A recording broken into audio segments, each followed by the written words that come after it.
course, we have the small matter of the Queen's funeral on Monday, but a busy few days in the run-up to that very, very sad occasion. Today, King Charles finally gets a rest. A guard faints whilst standing vigil for the Queen in the last 24 hours. William and Harry have to follow the coffin of another loved one in an eerie echo of the past.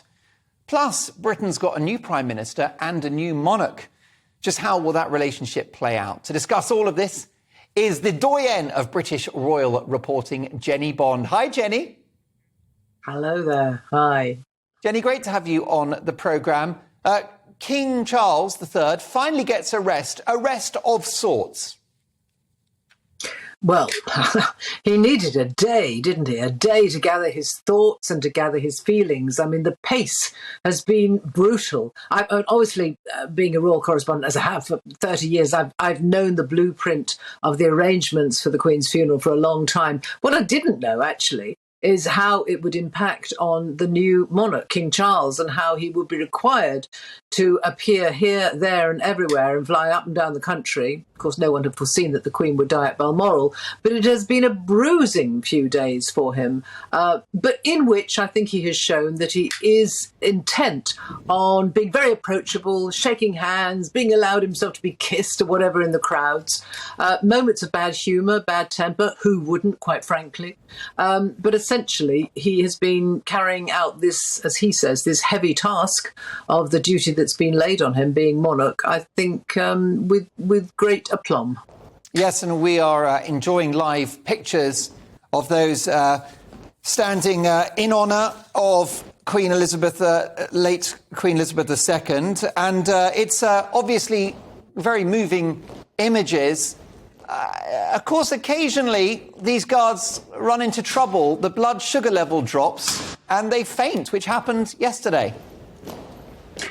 Yes, at any ceremonial, actually, you normally have at least one unfortunate guardsman who faints. You know, they're required to stand there 20 minutes at a time. That was unfortunate, but I don't think it will detract in any way from the grandeur of that situation, the solemnity of those people walking by and queuing for hours. I remember walking by the Queen Mother, actually, when she lay in state in 2002. And I was working more or less 24 hours a day, and I was across the road from Westminster Hall. And about 3 a.m, I think, now is my opportunity. And I managed to walk by. And it is a very special moment to do that. The hall itself is so ancient, so grand, so atmospheric. And the silence as you go in, the silence, just the footfall as you walk slowly towards the catafalque. It is a moment really worth experiencing and worth queuing 8 or 10 hours for, if you are so inclined. I mean, are you surprised by the response? Clearly the nation is in mourning, but the numbers are truly spectacular, aren't they, of those willing to queue to pay their respects, Jennie? Yeah, I'm not surprised. No, I thought that hundreds of thousands, 1 million, probably more than 1 million, would wish to do that.